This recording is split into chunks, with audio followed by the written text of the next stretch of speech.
మరొక్కసారి రాత్రి దేవుని సన్నిధి కొరకై ఆశతో, ఆసక్తితో, విశ్వాసముతో, ధైర్యంతో యేసయ్య పాదాల దగ్గరకు వచ్చిన మీ అందరికీ వందనాలు. ప్రభునామములో శుభాలు. తప్పకుండా పిల్లరా, దేవుని కొరకు మనం హెచ్చించే ఈ శ్రేష్టమైన సమయం మనకు ఆశీర్వాదాన్ని తీసుకొచ్చి పెట్టింది. దేవునికే మహిమ కలుగునుగాక. దేవుని పరిశుద్ధ వాక్యములో నుండి దేవుడు మన కొరకై అనుగ్రహించిన బైబిల్ పరిశుద్ధ గ్రంథం ఉన్నవాళ్ళు ఒకసారి చూపిస్తారా? దేవునికి స్తోత్రం. దేవాని దివ్య వాక్యము ఇవిగా మాకు దొరికెను. హల్లెలూయా, హల్లెలూయా, హల్లెలూయా, హల్లెలూయా. దేవాని దివ్య వాక్యము ఇవిగా మాకు దొరికెను. దేవుని పరిశుద్ధ వాక్యములో నుండి అపోస్తలుడైన మత్తయి వ్రాసిన ప్రభు పరిశుద్ధ చరిత్ర, మత్తయి సువార్త 17వ అధ్యాయము. మత్తయి సువార్త 17వ అధ్యాయము. ప్రభువుకు స్తోత్రం. 5వ వాక్యాన్ని చదువుతూ మీ దృష్టికి, మీ గమనానికి తీసుకొస్తూ ఉన్నాను పిల్లరా. మత్తయి సువార్త 17వ అధ్యాయము 5వ వాక్యము. అతడు ఇంకనూ మాటలాడుచుండగా ఇదిగో ప్రకాశమానమైన ఒక మేఘము వారిని కమ్ముకొనెను. ఇదిగో ఈయన నా ప్రియ కుమారుడు, ఈయన యందు నేను ఆనందించుచున్నాను, ఈయన మాట వినుడని ఒక శబ్దము మేఘములో నుండి పుట్టెను. దేవుడి పరిశుద్ధ వాక్యాన్ని మనందరి వినికిడిలో, ధ్యానములో దీవించునుగాక. దేవుని పరిశుద్ధాత్మ మనలను దర్శించునుగాక. తన ప్రత్యక్షత మనకు అనుగ్రహించునుగాక. తన దర్శనము మనకిచ్చునుగాక. చిన్న మాట ప్రార్థన చేసుకుందాం. స్తోత్రమయ్యా, ప్రేమ కలిగిన మహాపరిశుద్ధ తండ్రి, జీవము కలిగిన మిక్కిలి గొప్ప దైవమా, జీవాధిపతి, నీకు స్తోత్రాలు, వందనాలు చెల్లిస్తూ ఉన్నామయ్యా. అత్యున్నతమైన సింహాసనమునందు ఆసీనుడివై ఉండి అందరినీ, అన్నిటినీ సృష్టించి వాటికి జీవము, ఊపిరి సమస్తము అనుగ్రహిస్తూ, పోషిస్తూ, పరిపాలిస్తున్న తండ్రి, మీకు స్తోత్రం చెల్లిస్తున్నామయ్యా. అంత మాత్రమే కాదు, మీ ప్రియకుమారుణ్ణి కరుణ ఆధారముగా మాకు అనుగ్రహించి అయా గొప్ప రక్షణ మాకిచ్చి మా జీవితంలో మీరు చేసిన చేస్తున్న ప్రతి మేలు కొరకు నీకు స్తోత్రాలు, కృతజ్ఞతలు చెల్లిస్తూ ఉన్నామయ్యా. తండ్రి, మమ్మలను ప్రేమించి మీరు మాకు అనుగ్రహించిన ఈ ప్రార్థనా కూడికల కొరకు నాయన మీకు స్తోత్రాలు. ఉదయకాలం తోడుగా ఉన్నావు ప్రభా, నీకు స్తోత్రమయ్యా. ఈ రాత్రి మరొకసారి ప్రభా మీ పరిశుద్ధ సన్నిధిని, సహవాసాన్ని కలిగి ఉన్న భాగ్యమును మాకు ఇచ్చినందుకు నాయన మీకు స్తోత్రం చెల్లిస్తున్నాను. నీ సన్నిధి కొరకు, నీ వాక్యము కొరకు, నీ ఆశీర్వాదం కొరకు ఆశతో, ఆసక్తితో చేరి వచ్చిన ప్రియులైన నీ బిడ్డలందరినీ కూడా దీవించండి, ఆశీర్వదించండి ప్రభా. నాయన, మీ సన్నిధిలో లేనిదంటూ ఏదీ లేదయ్యా. బుద్ధి జ్ఞానముల సర్వ సంపదలు మీ సన్నిధిలో ఉన్నవని అయ్యా నీ లేఖనం చెప్పింది. ఆయన సన్నిధిలో సంపూర్ణ సంతోషము, ఆయన కుడి చేతిలో నిత్య సుఖములు ఉన్నవని నీ లేఖనం చెప్పిందయ్యా. నీ మాటను నమ్ముతున్నాం ప్రభా. మీ సన్నిధిలో ఉన్న సంతోషం అయ్యా మా అందరికి అనుగ్రహించి మమ్మల్ని ఆశీర్వదించమని ఘనత, మహిమ, ప్రభావాలు మీకు చెల్లిస్తూ పరిశుద్ధాత్మదేవ మీ దివ్య సన్నిధిని కోరుకుంటున్నాం. గడిచిన కొన్ని దినాలుగా మా ప్రభువును గురించిన ప్రత్యక్షతలు మాకు అనుగ్రహిస్తూ మమ్మల్ని ఆశీర్వదిస్తున్నందుకు నీకు స్తోత్రాలయ్యా. ఈ రాత్రి కూడా మరొక్కసారి ప్రభా అయ్యా ఇదిగో మా ప్రభువును గురించిన లోతైన, తేటైన ప్రత్యక్షత మాకు అనుగ్రహించి మమ్మల్ని ఆశీర్వదించమని ఘనత, మహిమ, ప్రభావాలు మీకు చెల్లిస్తూ మీ దాసుడను, మీ సేవకుడను నన్ను మీ పాదాలకు అప్పగించుకుంటూ యేసునాథుని పరిశుద్ధ నామమున స్తుతించి స్తోత్రాలు చెల్లించి ప్రార్థిస్తూ ఉన్నాను తండ్రి. ఆమేన్, ఆమేన్. దేవునికి స్తోత్రం చెబుదాం. హల్లెలూయా, హల్లెలూయా. సమకూడిన ప్రియులైన మీ అందరికీ మరొక మారు వందనాలు, శుభాలు తెలియజేస్తూ ఉన్నాను పిల్లరా. మనం చదువుకున్నటువంటి లేఖన భాగం మన ప్రభువు, మన ప్రాణప్రియుడు, మన రక్షకుడైన యేసునాథుని పరిశుద్ధ జీవితంలో జరిగినటువంటి ఒక సంఘటన, ఒక ప్రత్యక్షత, ఒక సందర్భంలో. మరి 17 మొదటి వచనం కనుక మీరు చూస్తే, ఒక సందర్భంలో, ఒక సమయంలో ప్రభు తన శిష్యులను తీసుకొని ఒక కొండ మీదకి వెళతాడు. యేసు ప్రభువుకి ఎంతమంది శిష్యులు? 12 మంది శిష్యులు. అయితే ముగ్గురును మాత్రమే, మరి 9 మందిని కింద పెట్టి ముగ్గురును మాత్రమే, వారు ఎవరంటే పేతురు, యాకోబు, యోహాను అనేటువంటి ముగ్గురు శిష్యులను తీసుకొని ఆయన కొండ మీదకి వెళ్ళాడు. కొండ మీదకి వెళ్ళి ప్రార్థన చేస్తున్నాడు. ప్రార్థన చేస్తూ ఉండగా ఆయన మారిపోయాడు. అంటే అసలు ఒరిజినల్గా యేసు ప్రభువారు ఈ లోకానికి రాకమునుపు ఎలా ఉన్నాడు అనే విషయాన్ని వాళ్ళకు ఒక్కసారి అట్లా చూపించాడు అంతే. యేసు ప్రభు ఈ లోకానికి ఎలా వచ్చాడు? మనిషిగా వచ్చాడు కదా, మనందరికి కూడా తెలుసు. యేసు ప్రభు ఎలా వచ్చాడు? ఫిలిప్పీ పత్రిక 2వ అధ్యాయం 5వ వచనం కనుక మనం చూస్తే ఆయన ఎలా వచ్చాడో అక్కడ మనం చూస్తాం. ఆయన దేవుని స్వరూపము కలిగిన వాడై ఉండి దేవునితో సమానముగా ఉండుట. దేవునికి స్తోత్రం. ఎలా ఉన్నాడు? దేవుని స్వరూపము కలిగిన వాడుగా ఉన్నాడు, దేవునితో సమానుడుగా ఉన్నాడు. అయితే ఆయన మన కోసం అది విడిచిపెట్టకూడని భాగ్యమని ఎంచుకొనలేదు. కానీ పిల్లరా, త్యాగము, దాన్ని ఏమంటారు పిల్లరా? మరి సమర్పణ, సాక్రిఫైస్ అంటారు. సమర్పణ, త్యాగము. మన కొరకు యేసు ప్రభు తను తాను తగ్గించుకొని, ఆయన దేవుని స్వరూపము కలిగి ఉన్నాడు, దేవునితో సమానుడుగా ఉన్నాడు, కానీ తను తాను తగ్గించుకొని ఈ లోకానికి రావలసి వచ్చింది. ఎవరి కోసం? నీ కోసం, నా కోసం, మనందరి కోసం పిల్లరా. యేసు ప్రభు సమర్పణ, ఆ త్యాగము, ఆ తగ్గించుకోవటం ఎవరి కోసం? నీ కోసం, నా కోసం. ఎందుకంటే మనము దీవించబడాలని, మనము ఆశీర్వదించబడాలని, మనము హెచ్చించబడాలని, మనము ఆయన పోలికలోకి రావాలని యేసు ప్రభు తన్ను తాను తగ్గించుకున్నాడు. చదవం ఇంకా. మనుషుల పోలికగా పుట్టి, అది ఎట్లా పుట్టాడంట? మనుషుల పోలికగా పుట్టి తర్వాత నరుడయ్యాడు అనేటువంటి మాట కూడా మనం చూస్తాం. యేసు ప్రభు ఏమయ్యాడంటే నరుడాయను. 1 తిమోతి పత్రిక 2వ అధ్యాయము 4-5 వాక్యాలు కనుక మీరు చూస్తే, దేవుడొక్కడే, దేవునికిని నరులకు మధ్యవర్తి ఒక్కడే, ఆయన క్రీస్తు యేసు అను నరుడు. దేవునికి స్తోత్రం. ఎవరంటాం? ఆయన నరుడు. ఆయన మానవుడై, నరుడై ఈ లోకానికి రావలసి వచ్చింది. దేవునికి స్తోత్రం. ఒరిజినల్గా, మరి అస్సలుగా ఎలా ఉన్నాడంటే ఆయన దేవుని స్వరూపము కలిగి ఉన్నాడు. తాను ఏమై ఉన్నాడో, ఏమి వదిలొచ్చాడో పిల్లరా ఒక్కసారి అట్లా చూపించాడు అంతే. దేవునికి స్తోత్రం. ఆ రూపాంతరపు కొండ మీద అసలు ఒరిజినల్గా తాను ఏమై ఉన్నాడనేది ఒక్కసారి అట్లా చూపించాడు. ఎవరికి? ఆ ముగ్గురికి. వాళ్ళు అక్కడ చూశారు. దాని గురించే పిల్లరా పేతురు చూశాడు కదా. చూసినటువంటి పేతురు 2వ పత్రికలో రాస్తాడు. చూడండి, దేవునికి మహిమ కలుగును గాక. ఆయన ప్రత్యక్షత గురించి పేతురు భక్తుడు పిల్లరా 2వ పత్రికలో రాస్తాడు. 2వ పత్రిక 1వ అధ్యాయము, దేవునికి మహిమ ఘనత ప్రభావాలు కలుగునుగాక. దేవునికి స్తోత్రము, దేవునికే మహిమ కలుగునుగాక. అయ్యా చూస్తున్నావా? 16వ వచనం, 1వ అధ్యాయం 16వ వచనం. ఏలయనగా చమత్కారముగా కల్పించిన కథలను అనుసరించి, యేసు ప్రభువును గురించిన కథ అంటే ఏదో చమత్కారంగా కల్పించిన కథలు అన్నాడు. అంటే అట్లా కల్పించారనా లేదనా? మిగిలిన కథలన్నీ కూడా, మిగిలిన వాళ్ళ కథలన్నీ కూడా ఎలాంటివంటే చమత్కారంగా కల్పించారు కథలు అన్నమాట. అల్లేరు అన్నమాట, ఏమీ లేదు, అల్లేరు. కానీ పేతురు అంటున్నాడు కదా, చమత్కారముగా కల్పించిన కథలను అనుసరించి మన ప్రభువైన యేసుక్రీస్తు యొక్క శక్తిని, ఆయన రాకడను తెలుపలేదు, కానీ ఆయన మాహాత్మ్యమును కన్నులారా, దేవునికి స్తోత్రం, ఆయన మాహాత్మ్యమును కన్నులారా చూసాం. అది యేసు ప్రభు ఒరిజినల్గా ఏమై ఉన్నాడో, ఏమి విడిచిపెట్టి ఈ లోకానికి వచ్చాడు అన్న విషయాన్ని ఊరక శిష్యులకు చూపించుకున్నాడు. వాళ్ళు ఆశ్చర్యపోయారు.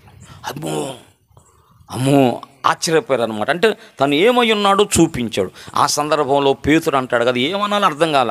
అయ్యా నీకొకటి, మోషేకొకటి, ఏలియాకొకటి, అట్లా రూపాంతరపు అనుభవం వచ్చినప్పుడు మరి గడిచిన దినాలు, గతకాలములో మరి ఈ లోకంలో దేవుణ్ణి ప్రకటించిన ప్రవక్తలు, మరి మోషే, ఏలియా కదా, ఇశ్రాయేలీల ప్రవక్తలలో వారు అగ్రగణ్యులు కదా వాళ్ళిద్దరు. మోషే కానీ, ఏలియా ప్రవక్త కానీ, సమూయేలు ప్రవక్త కానీ, వీళ్ళందరూ కూడా అగ్రగణ్యులు. మరి మోషే, ఏలియాలు ఇద్దరు కూడా కనబడి ప్రభువుతో ఏదో మాట్లాడుతున్నారు. దేని గురించి మాట్లాడుతున్నారు? నిర్గమము గురించి. దేని గురించి అంట? నిర్గమము గురించి. అంటే ఈ లోకాన్ని ఎలా విడిచి వస్తావు, మరి ఇంకా జరగవలసిన కార్యక్రమం ఏమిటి అనేటువంటి విషయాన్ని యేసు ప్రభువుతో, అంటే దేవుని ప్రణాళికను గురించి వాళ్ళు మాట్లాడుకుంటున్నారు. ఏలియా, మోషే, యేసు ప్రభు ముగ్గురు మాట్లాడుకుంటున్నారు. ఆ సందర్భంలో పిల్లరా దేవునికి స్తోత్రం, ఈయన ఆశ్చర్యపోయి ముగ్గురిని కూడా చూడగలిగాడు. యేసు ప్రభుని గుర్తుపట్టాడు. మరి యేసు ప్రభు అంటే ఆయన ఒరిజినల్ రూపం అన్నమాట. ఏలియాని గుర్తుపట్టగలిగాడు, మోషేను గుర్తుపట్టగలిగాడు. ఎవరు? పేతురు భక్తుడు. అప్పుడు అంటాడు కదా, ఏమన్నాడు చదవండి పై వచనంలో. అప్పుడు పేతురు, ప్రభువా ఇక్కడ నువ్వు ఉండుట మంచిదయ్యా, నీకు ఇష్టమైతే ఇక్కడ నీకు ఒకటి, మోషేకు ఒకటి, ఏలియాకు ఒకటి. దేవునికి స్తోత్రం. ఏ శాలలు? పర్ణశాలలు.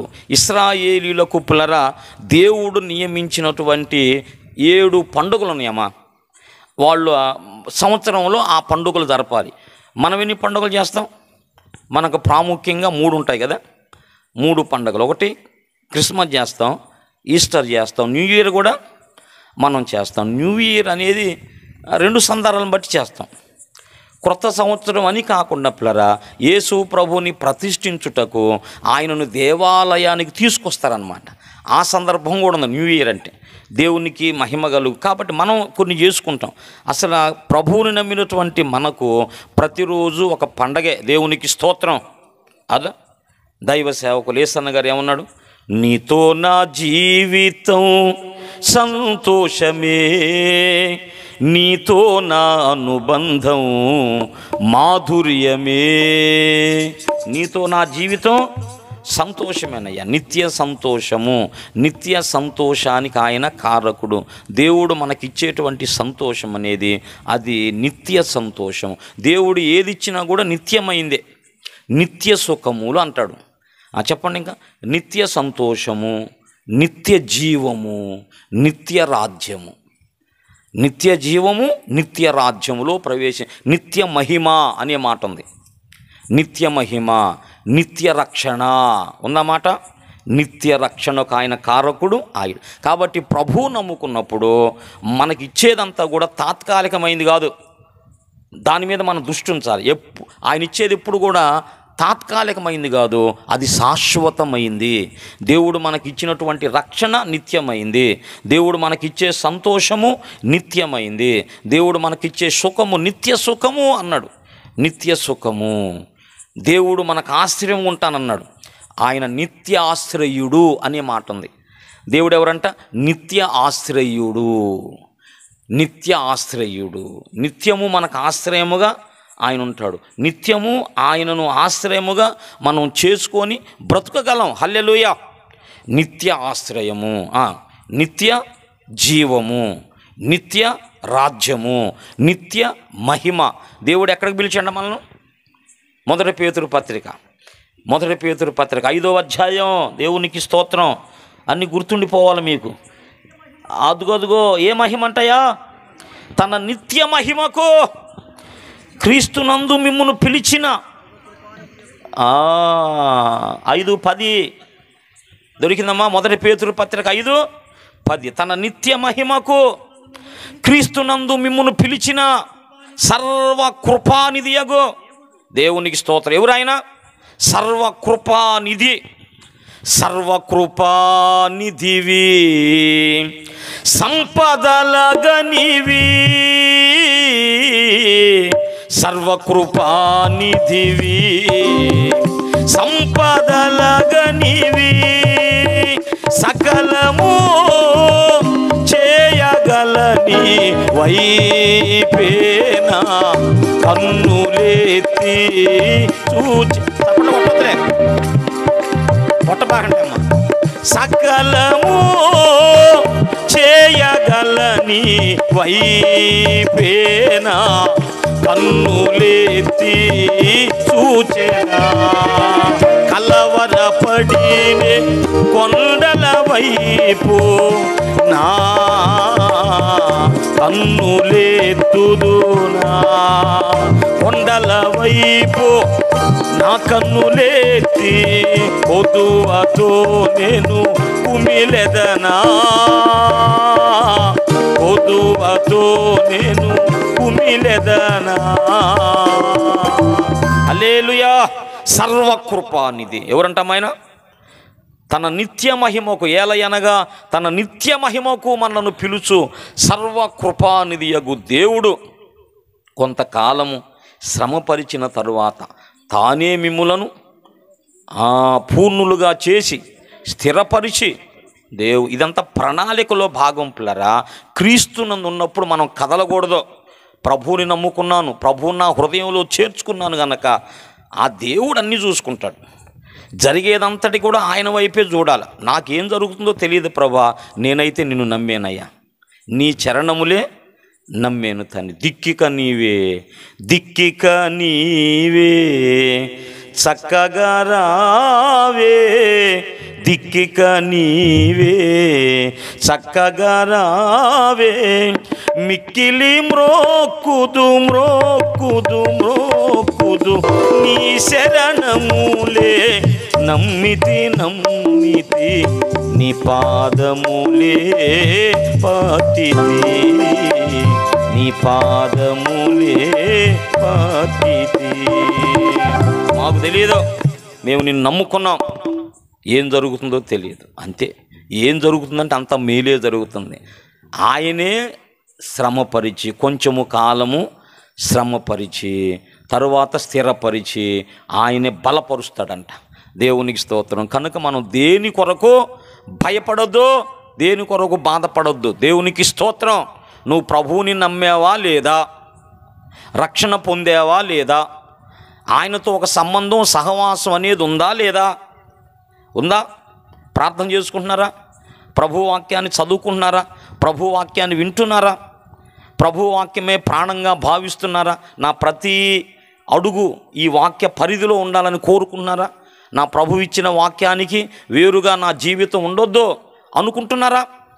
అయితే సమస్తము సమకూడి మీకు మేలుకే జరుగుతుంది. నమ్మినోడు స్తోత్రం చెబుదా. దేవునికి స్తోత్రం. నిత్య మహిమకు మనల్ని పిలిచాడు, నిత్య రాజ్యమునకు పిలిచాడు. కనుక ఏం చెబుతూ పక్కకు వచ్చానంటే, దేవుడు మనకిచ్చేదంతా కూడా టెంపరీ కాదు, పర్మనెంట్ అన్నమాట. తాత్కాలికము కాదు, అది శాశ్వతమైనది. దేవునికి మహిమ కలుగును గాక. పేతురు భక్తుడు ఆ దర్శనాన్ని చూస్తున్నాడు.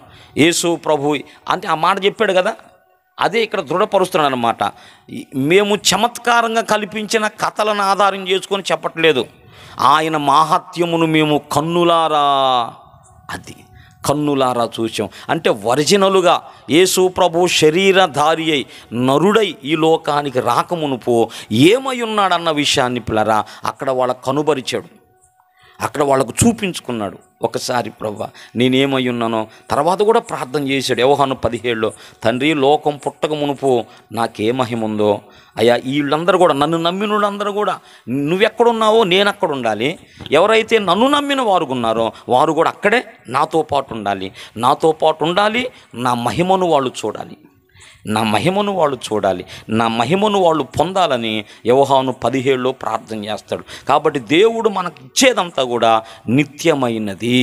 దేవుడు మనకిచ్చిన రక్షణ నిత్య రక్షణ. అది దేవుడు మనకిచ్చే ఆశ్రయముగా ఉండడం అనేది నిత్య ఆశ్రయుడు, నిత్య సుఖములు. ఇలాంటి మాటలు బైబిల్లో మనం చూస్తాం. దేవునికే మహిమ కలుగును గాక. పేతురు భక్తుడు ఆ దర్శనాన్ని చూసినప్పుడు మాట్లాడుతాడు, ప్రభువా నీకొకటి, మోషేకొకటి, ఏలియాకొకటి 3 పర్ణశాలలు కడతామయ్యా అని తాను ఏం మాట్లాడుతున్నాడో తెలియకుండానే మాట్లాడాడంట. ఆ సందర్భంలో ఒక వాయిస్ వినపడింది పిల్లరా, ఒక స్వరం వినపడింది పరలోకం నుంచి. వినండి, ఇప్పుడు చదవండి. అతడు మాటలాడుచుండగా అదిగో ప్రకాశమానమైన ఒక మేఘము వారిని కమ్ముకొనగా, ఇదిగో ఈయన నా ప్రియ కుమారుడు.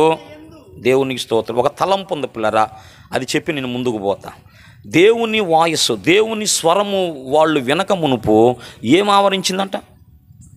మేఘం ఆవరించింది. అది మేఘం ఆవరించింది. అంటే మేఘము ద్వారా తప్ప దేవుని స్వరం మనకి అందుబాటులో ఉండదు.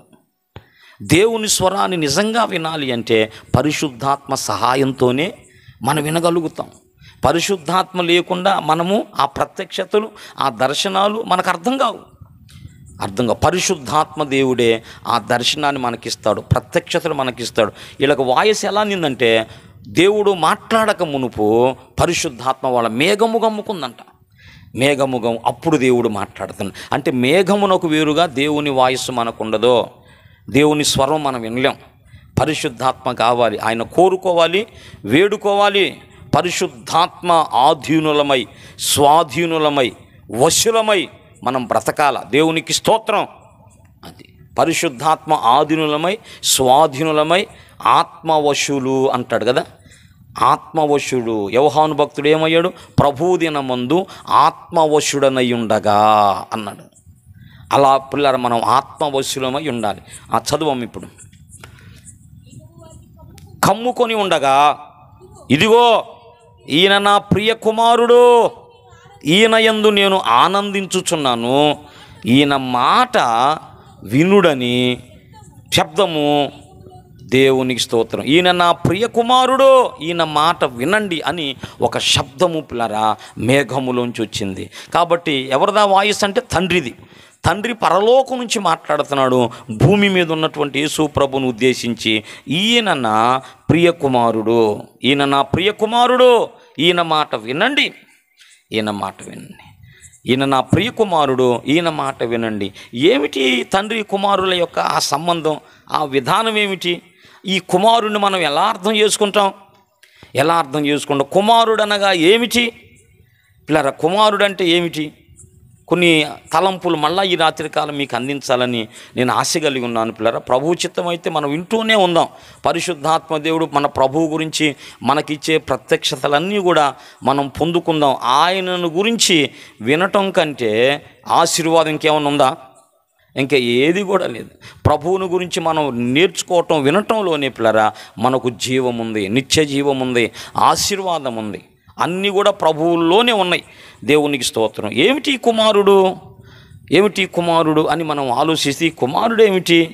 ఈయన తండ్రి వద్ద ఉన్నాడు కదా. కుమారుడు అంటే పిల్లరా, అంటే తండ్రికి వేరుగా కుమారుడు ఉన్నాడు. ఒక సందర్భంలో, ఒక కాలఘట్టంలో తండ్రిలోంచి బయటకు వచ్చిన భాగమేనని రాత్రికాలం మనం చెప్పుకున్నాం, గడిచిన దినాలు చెప్పుకున్నాం. ఎందుకు ఈ కుమారుని దేవుడు మరి చేసాడు, కన్నాడు అని మనం ఆలోచన చేస్తే పిల్లరా, దేవుని యొక్క ప్రేమకు మరి ఆయన సాదృశ్యంగా కుమారుడిని ఆయన చేసుకున్నాడు, ప్రేమను చూపించడానికి. అందుకే ప్రియ కుమారుడు అనేటువంటి మాట పిల్లరా ఆయన అన్నాడు. దేవునికి స్తోత్రం. దేవుని కుమారుడు అంటే దేవుని యొక్క వ్యక్తిత్వ మరి ప్రతిరూపము. కుమారుడు అంటే దేవుడు ఉన్నాడు, ఆయనకు ఒక వ్యక్తిత్వం ఉన్నది. ఆ వ్యక్తిత్వము యొక్క ప్రతిరూపమే కుమారుడు. దేవుని ఉద్దేశము, దేవుని కొన్ని ఉద్దేశాలు ఉన్నాయి. ఆ ఉద్దేశాల యొక్క నెరవేర్పు మరి కారణమే కుమారుడు. దేవుని ప్రేమ ప్రతిరూపమే కుమారుడు. దేవుని సంకల్పం ఉన్నది. ఈ సంకల్పం అంతటిని కూడా నెరవేర్చుట కొరకు దేవుని సంకల్పం అంతటిని కూడా, దేవుని ప్రణాళిక అంతా కూడా దేవుడు ఏదైతే అనుకున్నాడో, భూమిని చేయక మునుపు, విశ్వాన్నే చేయక మునుపు దేవుడు ఏదైతే అనుకున్నాడో అదంతా కూడా కార్యరూపంలో తీసుకురావటానికి దేవుడు ఏర్పరుచుకున్న సాధనమే ఈ కుమారుడు. దేవునికి స్తోత్రం. అంతవరకు నాకు అర్థమైంది. ఎవరు చెప్పండి? దేవుని కుమారుడు వ్యక్తిత్వ యొక్క ప్రతిరూపము, దేవుని ప్రేమ యొక్క ప్రతిరూపము, దేవుని కార్యముల యొక్క నెరవేర్పు, దేవుని సంకల్పముల యొక్క లేక దేవుని కార్యముల యొక్క సాధనమే ఈ కుమారుడు. దేవునికి స్తోత్రం. ఈ కుమారుడు అనేటువంటి ఈ యేసయ్య మరి పరలోకములో ఉన్నాడు, మరి భూమి మీదకు వచ్చాడు కదా. అంటే ఈ కుమారుని యొక్క పాత్ర మారుతూ ఉన్నట్లుగా, ఈ మారటానికి గల కారణం ఏంటంటే దేవుని సంకల్పమే. అర్థం చేసుకోవటానికి ప్రయత్నిద్దాం. నాకు అర్థమైనంత వరకు చెబుతాను, మీరు కూడా అర్థం చేసుకోవటానికి ప్రయత్నించండి. ఈ కుమారుడు అంటే దేవుని సంకల్పము యొక్క సాధనమైన, దేవుని ప్రేమ యొక్క ప్రతిరూపం. ఈ కుమారుడు అనే పాత్ర, ఈ కుమారుడనే ఆయన పరలోకంలో ప్రారంభించబడినటువంటి ఆ కుమారుని పాత్ర అనేక రీతులుగా అది మారుతూ మారుతూ వచ్చినట్లుగా లేఖనంలో మనం గమనిస్తున్నాం. ఇదంతటి కూడా కారణం ఏంటంటే దేవుని ప్రణాళికలో భాగము, దేవుని సంకల్పంలో భాగము, దేవుని ప్రేమలో భాగము. ఏమన్నా అర్థమైందంటారా? ఏమర్థమైందని పిల్లరా, కుమారుడు అనగా దేవుని సంకల్పంలో ఒక పాత్ర భాగం అని చెప్పా. ఈ కుమారుడు పిల్లరా పరలోకంలో ఉన్నాడు. అక్కడ ప్రారంభమైనటువంటి ఆయన పాత్ర అనేక రీతులుగా మారుతూ వచ్చింది. నేను చెబుతాను. దీని అంతటి గల కారణం ఏంటంటే ఒక్క విషయం. ఫైనల్గా ఏం జరిగిద్దంటే ఈ కుమారుని పాత్ర ఎప్పుడు ముగించబడిద్దంటే అంటే అక్కడ ప్రారంభించబడిన పాత్ర అనేక రూపాలుగా దాల్చుకుంటా అనేక రూపాలు పొందుకుంటా భూమి మీదకి వచ్చింది. భూమి మీదకి వచ్చినప్పుడు ఈ కుమారుని యొక్క పాత్ర మారిపోయింది. అనేక పేర్లతో చెప్పబడింది అన్నమాట. అది ఎప్పుడు ముగించబడింది అంటే దేవుని ప్రణాళిక ముగించబడినప్పుడు.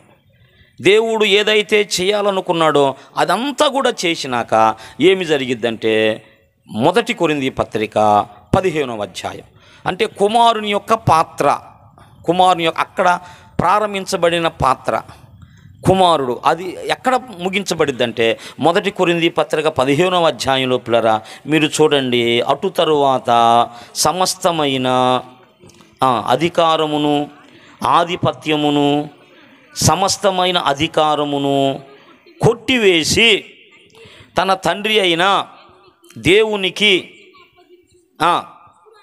అప్పుడు అంతము వచ్చును, తన శత్రువులందరినీ చేయుచుండవలెను. 28 మరియు సమస్తమును ఆయనకు లోబరచబడి నప్పుడు దేవుడు సర్వములో సర్వమగు నిమిత్తం కుమారుడు తనకు సమస్తమును లోబరిచిన దేవునికి తానే లోబడును. అయిపోయింది. ఇక అంటే ఏదైతే దేవుడు జరగాలి అనుకున్నాడో అదంతా కూడా కంప్లీట్ అయిపోయింది. అప్పుడు ఏం చేశాడు కుమారుడు దేవునికే లోబడిపోయాడంట. దేవునికి స్తోత్రం. కాబట్టి అక్కడ ప్రారంభించబడినటువంటి ఆ కుమారుని పాత్ర పేర్లు మార్చుకుంటూ అంటే అలా కావటానికి గల కారణం ఏంటంటే ఇదంతా కూడా దేవుని సంకల్పంలో భాగము. అక్కడ దేవుడున్నాడు, దేవునిలోనే యేసు ప్రభు ఉన్నాడు. కొన్ని సంవత్సరాలు, కోట్ల సంవత్సరాలు అప్పుడు కాలం లేదు కదా, ఉన్నాడు ఆయన. ఒక సందర్భంలో ఆయన కుమారుడుగా బయటకు వచ్చాడు. అలా రావటానికి ఒక కారణం ఉంది. దేవుడు దేవుని కుమారుడయ్యాడు. దేవుడు దేవుని కుమారుడై అక్కడ ప్రారంభించబడింది ఏమన్నా ఆయన జర్నీ, ఆయన క్యారెక్టర్ అనుకో, పాత్ర అనుకో, లేకపోతే అక్కడ దేవుడు ఉన్నాడు, దేవునిలోనే ఉన్నాడు కదా. దేవునిలో ఎలా ఉన్నాడు అంటే మనం మెల్కీసెదెకు గురించి మనం మాట్లాడుకున్నాం. మెల్కీసెదెకు దేవుని కుమారుని పోలిన వాడని చెప్పుకున్నాం. ఎవరి దేవుని కుమారుడు అంటే తండ్రి లేనివాడు, తల్లి లేనివాడు, అదా వంశావళి లేనివాడు. మరి ఎవరు అవుతారు? ఇన్ని లేనివాడు ఎవరు అవుతారు? మానవుడు అవుతారా? ఉనికే లే, దేవుడు అవుతాడన్నమాట. దేవుడు అవుతాడు. దేవునిలో ఉన్న ఆయన దేవుని కుమారుడుగా అయ్యాడు. దేవునిలో ఉన్న ఆయన దేవుని కుమారుడు అయ్యాడు. కారణం ఏం చెప్పండి? కారణం ఏంటంటే ఈ సృష్టిని దేవుడు విశ్వాన్ని చెయ్యాలనుకున్నప్పుడు దేవునికే మహిమ కలుగునుగాక. బలిరే ఎంత మధురము యేసుని నామ సుధా, బలిరే ఎంత మధురము యేసుని నామ సుధా, యేసుని నామ సుధా నాదుని దివ్య కదా, యేసుని నామ సుధా నాదుని దివ్య కదా, క్రోలిన వారి కదే శాశ్వత సుఖదాయి సదా, క్రోలిన వారి కదే శాశ్వత సుఖదాయి సదా, బలిరే ఎంత మధురము యేసుని నామ సుధా. ఆదిని పరమపిత సృష్టిని చేయునెడా, ఆదిని పరమపిత సృష్టిని చేయునెడా, ఈ మహిమాత్యుడే దేవునికి బాహువాయే గదా, ఈ మహిమాత్యుడే దేవునికి బాహువాయే గదా. సృష్టి విధాతయై సృష్టికి నిలయుడై, సృష్టి విధాతయై సృష్టికి నిలయుడై, తన ఘనవాక్కుచే బ్రహ్మాండపు నిర్వాహకుడై, తన ఘనవాక్కుచే బ్రహ్మాండపు నిర్వాహకుడై, భువనములన్నిటికాధారము తానాయే గదా, భువనములన్నిటికాధారము తానాయే గదా. నమ్మిన వారికి ఆ ప్రభువే కల్పతరువు కదా, నమ్మిన వారికి ఆ ప్రభువే కల్పతరువు కదా. బలిరే ఎంత మధురము యేసుని నామసుధా. దేవునికి స్తోత్రం. ఏమన్నా అర్థమైనట్టేనా? అంటే దేవుడి సృష్టిని చేయాలనుకున్నప్పుడు మొట్టమొదట ఒక కుమారుణ్ణి కన్నాడు. అది దాని అర్థం. ఆదిని పరమపిత సృష్టిని చేయునేడా, ఈ మహిమాజ్యుడే దేవునికి బాహువాయ గదా. అది సృష్టి విధాతయై సృష్టికి నిలయుడై, తన ఘనవాక్కుచే బ్రహ్మాండపు నిర్వాహకుడై. దేవునికి మహిమ కలుగును. సృష్టిని చేసిన వాడు ఆయనే, నిర్మాణకుడు ఆయనే, దాన్ని నిర్వహించువాడు ఘన వాక్కుచే. ఈ మాట హెబ్రీ పత్రికలో తన మహత్తు గల మాట చేత అన్నాడు. తన మహత్తు గల మాట చేత సమస్తమును నిర్వహించుచు. దేవుడున్నాడు, దేవునిలో నుంచి ఒక ఆయన బయటకు వచ్చాడు, ఆయన దేవుని కుమారుడు. దేవునికి స్తోత్రం. అక్కడ ప్రారంభించబడింది మన ప్రభు యొక్క జర్నీ, ప్రభు యొక్క జర్నీ. అప్పుడు ఆయన వచ్చాడు, ఏం చేశాడు? విశ్వమంతటిని ఆయన చేశాడు. ఈ విశ్వమంతటి నిర్మాణకుడు ఎవరు చెప్పండి? యేసు ప్రభు. ఎక్కడుందన్నమాట? యోహాను సువార్త 1వ అధ్యాయం 1-2 వచనం. సమస్తం ఆయన మూలముగా కలిగెను, కలిగి ఉన్నదేది ఆయన లేకుండా కలుగులేదు. ఏం కలిగింది? ఏంది? సమస్తము కలిగింది. సమస్తం అంటే ప్రపంచములను చేశాడంట దేవుడు. హెబ్రీ పత్రిక 1వ అధ్యాయంలోను, హెబ్రీ పత్రిక 11వ అధ్యాయంలోను పిల్లరా, దేవుడు ప్రపంచములను చేశాడు. ఏం చేశాడమ్మా? ప్రపంచములను చేశాడు. అది భువనములన్నిటికీ తానే ఆధారమయ్యాడు. భువనములంటే లోకములు అన్నమాట. లోకము, ఎన్ని లోకాలు చేశాడు యేసయ్య. ఎవరో పాట రాశారు, స్టీవెన్ గారు ఎవరో. లోకాలన్నీ ఏలే రాజువైన నీవు, సామాన్యుని ఇంట నీ కాలు మోపినావు. ఎవరంట ఆయన? లోకాలన్నీ ఏలే రాజు.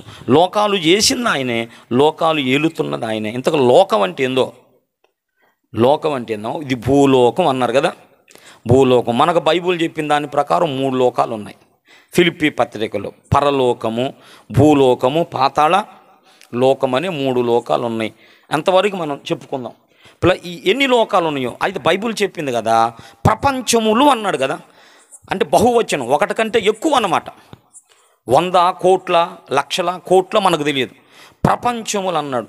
ప్రపంచం అంటే లోకం అమ్మ, అది లోకం. యూనివర్స్ వేరు, వరల్డ్ వేరు. వరల్డ్ వేరు. యూనివర్స్ అంటేనే విశ్వం అన్న, వరల్డ్ అంటేనే లోకం, భూలోకం. ఇట్లాంటి లోకాలు ఎన్ని ఉన్నాయంట? చాలా ఉన్నాయి. ప్రపంచము దీన్ని ఏమంటారంటే భూలోకము లేక భూ ప్రపంచం అంటారు. దీన్ని ఏమంటారు చెప్పండి? భూ ప్రపంచము, భూ ప్రపంచం. దీన్ని ఎట్లా అర్థం చేసుకుంటాం మనం? ఎట్లా అర్థం చేసుకుంటాం? ప్లరా కొన్ని పట్టణాలు కలిస్తే ఒక జిల్లా అయ్యిద్ది, కొన్ని పట్టణాలు కలిస్తే ఒక జిల్లా అయ్యిద్ది, కొన్ని జిల్లాలు కలిస్తే ఒక రాష్ట్రం అయ్యిద్ది. ఇప్పుడు మన రాష్ట్రం ఉంది కదా, మన రాష్ట్రం పేరు ఏం పేరు? తెలంగాణ కదా. ఆంధ్రప్రదేశా? ఒరే ఆంధ్రప్రదేశ్ కదా, ఆంధ్రప్రదేశ్. ఇట్లా రాష్ట్రాలు మన దేశంలో ఎన్ని ఉన్నాయి అంటారు? 29 ఉన్నాయి. ఇంకా పిల్లరా మన అనేక జిల్లాలు కలిస్తే ఒక రాష్ట్రం, అనేక రాష్ట్రాలు కలిస్తే ఒక దేశం, అనేక రాష్ట్రాలు కలిస్తే ఒక దేశం. మన దేశం పేరు ఏంది? పాకిస్తానా? ఏ దేశమా? ఇండియా కదా, భారతదేశం కదా. మన దేశం పేరు భారతదేశం. ఈ భారతదేశంలో 29 రాష్ట్రాలు ఉన్నాయి. 29 రాష్ట్రాలు కలిసి ఒక దేశం. ఇట్లాంటి దేశాలు కొన్ని కలిసినాయి అనుకో, ఇట్లాంటి దేశాలు కొన్ని కలిస్తే దాన్ని భూలోకము లేక భూ ప్రపంచము అంటారు. దాన్ని వరల్డ్, లోకం అంటారు. దేవునికే మహిమ కలుగును గాక. ఒక లోకము. ఇప్పుడు పిల్లలు ఈ భూప్రపంచంలో దాదాపుగా 250 దేశాలేమో ఉన్నాయంట. ఎన్ని ఉన్నాయి? 250 దేశాలు కలిస్తే ఒక ప్రపంచమైంది.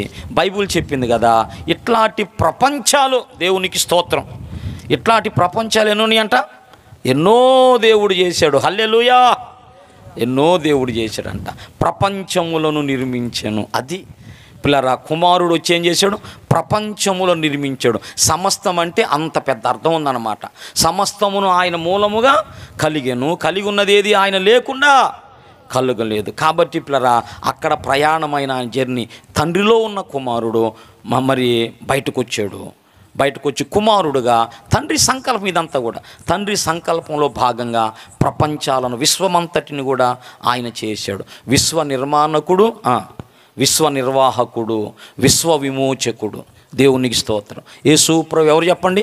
విశ్వ నిర్మాణకుడు, విశ్వ నిర్వాహకుడు, విశ్వ విమోచకుడు. యేసయ్య విమోచన కార్యం అనేది భూలోకం కొరకే కాదంట.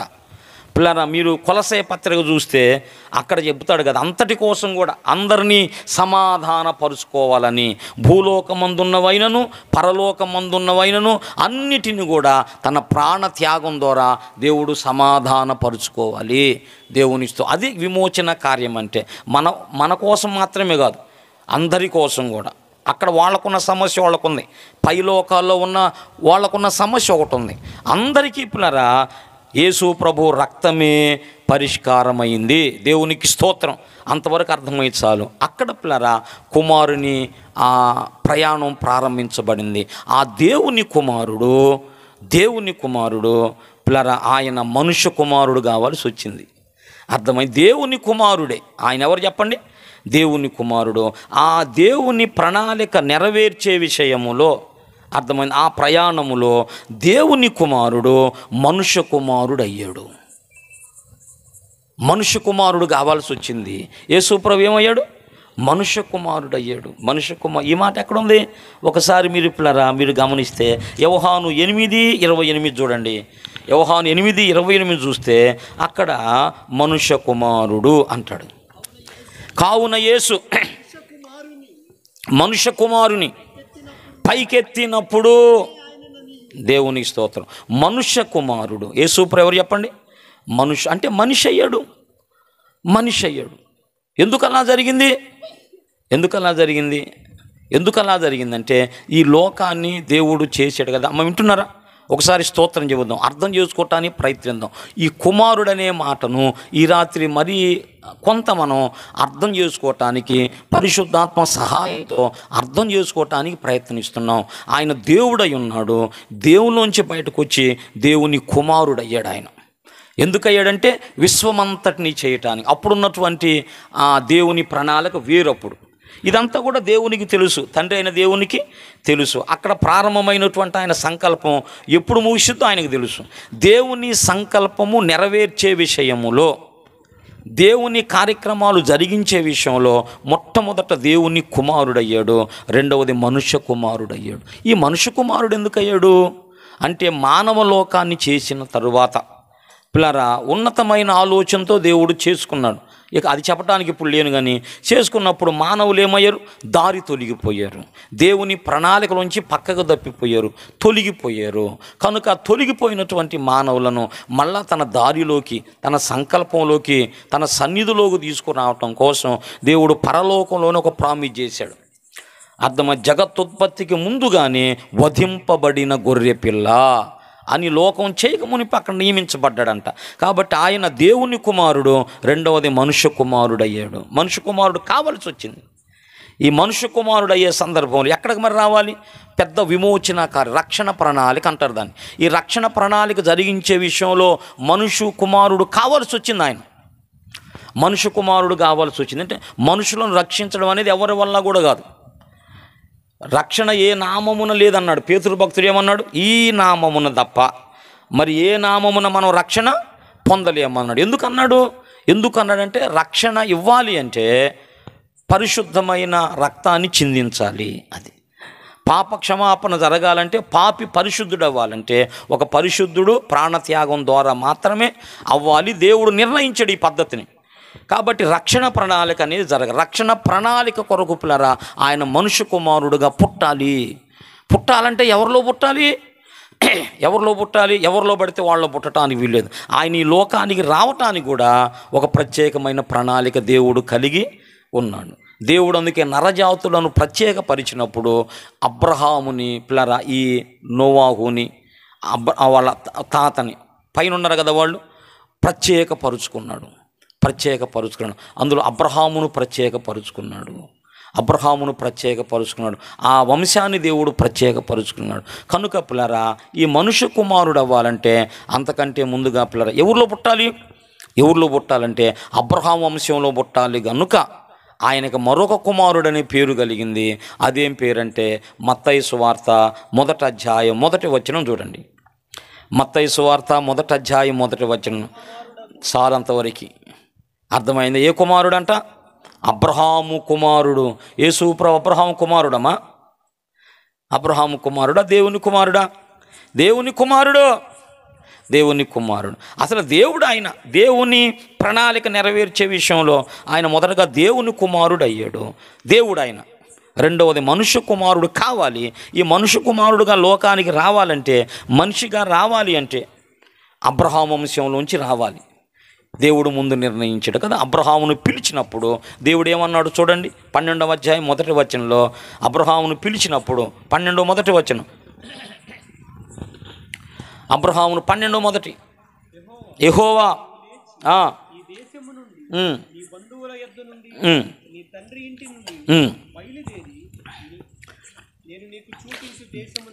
నేను నీకు చూపించు దేశమునకు వెళ్ళు, నిన్ను గొప్ప జనముగా చేస్తాను, నిన్ను ఆశీర్వదించి నీ నామమును గొప్ప చేస్తాను, నీవు ఆశీర్వాదముగా ఉందువు, నిన్ను ఆశీర్వదించు వారిని ఆశీర్వదిస్తాను, నిన్ను దూషించు వారిని శపిస్తాను. భూమి యొక్క సమస్త వంశములు నీయందు. అప్పటికే పిల్లరా నోవాహు టైంలోనే నోవాహు సంతానం అంతా కూడా భూమి మీద చెదరిపోయారు. కాబట్టి చెదరిపోయినటువంటి మానవులందరినీ కూడా దీవించాలి, అంటే రక్షించాలి. అందరూ ఆదాము పిల్లలే కదా. కాబట్టి సమస్త వంశములు నీయందు ఆశీర్వదించబడతాయి. ఎందుకంటే నీలో నుంచి ఒక కొడుకును బయటకు తీస్తా, నీ వంశంలోంచి ఒక కొడుకును బయటకు తీస్తాను. కాబట్టి పిల్లల దేవుని రక్షణ ప్రణాళిక నెరవేరాలి అంటే పిల్లల ఆయన మనుష్య కుమారుడు కావాలి. అదొక ప్రయాణం. దేవుని కుమారుడు, తర్వాత మనుష్య కుమారుడు కావాలి. మనుష్య కుమారుడు కావాలంటే అబ్రహాము వంశంలో పుట్టాలి. తర్వాత అబ్రహాము కుమారుడైన దావీదు కుమారుడైన అన్నాడు కదా. మళ్ళీ ఎట్నుంచి రావాలి? ఈ దారంతా కూడా అబ్రహాములో నుంచి రావాలి. అబ్రహాములోంచి ఇస్సాకు వచ్చాడు, ఇస్సాకులోంచి యాకోబు వచ్చాడు. యాకోబు ఎంతమంది పిల్లమ్మ? 13 మంది. 12 మంది కొడుకులు కదా, ఒక కూతురు. 12 మంది పిల్లరా. అందులో పిల్లరా మరి లేయమ్మ ప్రారంభంలో మరి కన్నటువంటి కుమారుల్లో మొట్టమొదట లేయమ్మ రూబేనును, షిమ్యోనును, లేవీని, యోదాని కంది. అదే యోదా. అప్పుడు 4.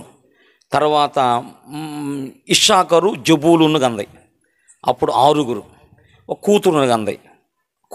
అప్పుడు ఆమెకు 6. ఇప్పుడు రాహేలమ్మకి 2 పుట్టారు. ఎవరు చెప్పండి? యేషోబు, బెన్యామీను. ఇప్పుడు రాహేలు దాసి ఉంది, ఆమె పేరు బిల్హా. ఆమెకి 2 పుట్టారు, దాను, నఫ్తాలి. లేయకు ఒక దాసి ఉంది, ఆమె పేరు జిల్ఫా. ఆమెకి 2 కొడుకులు పుట్టారు. ఏం పేరు? ఆషేరు, గాదు, ఆషేరు దగ్గర శ్రేష్టమైన ఆహారం ఉందంట. ఆ దీవెనలో చెబుతాడు. పిల్లరా ఇటు మొత్తం ఎంతమంది అయ్యారు? 12 మంది అయ్యారు. అంటే ఒక కొడుకు, యాకోబు కొడుకుల్లో 12 మంది కొడుకుల్లో ఒక కొడుకు ఎవరంటే యూదా. దేవుడు ప్రామిస్ చేసాడు ఏంటంటే యూదాలో నుంచి ప్రముఖుడు బయలు వెడలవలెను అన్నాడు. అంటే ఆ వంశంలోనే పిల్లరా యోధా గోత్రాన్ని దేవుడు ఎన్నుకున్నాడు. యోధా గోత్రములోనే యెషాయి అనేటువంటి ఒక వ్యక్తి కుటుంబాన్ని ఎన్నుకున్నాడు. యెషాయి కొడుకైన దావీదు ఉన్నాడు. దావీదుకు మళ్ళా మరి యెషాయి కూడా మళ్ళీ 8 మంది. 8 మందిలో దావీదు చిన్నవాడు, కడసరివాడు కదా, దావీదును కోరుకున్నాడు. కాబట్టి దావీదులోంచి రావాలి అంటే యోధా గోత్రపు సింహం అని మన యేసయ్య పేరు. అంటే దేవుని కుమారుడు మనుష్య కుమారుడు కావాలి లోక రక్షణ కొరకు. ఆ మనుష్య కుమారుడు ఎవరిలోంచి రావాలంటే అబ్రహాములోంచి రావాలి కనుక ఆయన అబ్రహాము కుమారుడుగా పిలువబడ్డాడు. ఇంకా చెప్పండి, అబ్రహాము మరి కుటుంబంలోనే మరి యాకోబు 12 మంది కుమారుల్లో ఒక్క కుమారుడైన యోధా గోత్రం. ఈ 12 మంది కూడా ఒక్కొక్కడు ఒక్క గోత్రం అయ్యారు పిల్లరా. దేవుడు వారిని బహుగా దీవించాడు. ఒక్క లేవీయులు మాత్రం దేవుని సంబంధమైన కార్యక్రమాల్లో వాళ్ళు ఉండాలి తప్ప మిగిలిన వాళ్ళందరూ కూడా గొప్ప గొప్పవాళ్ళు అయ్యారు. వాళ్ళు బహుగా దీవించబడ్డారు. దేవునికి స్తోత్రం కలుగును గాక. ఈ దినములో కూడా ఈనాటికి కూడా రిచ్ కంట్రీ అది, బహుగా చిన్న దేశమే కానీ బహుగా అభివృద్ధి చెందిన దేశం ఏదంటే ఇశ్రాయేలు దేశం. ప్రపంచ దేశాల కన్నులన్నీ దాని వైపు ఉంటాయి.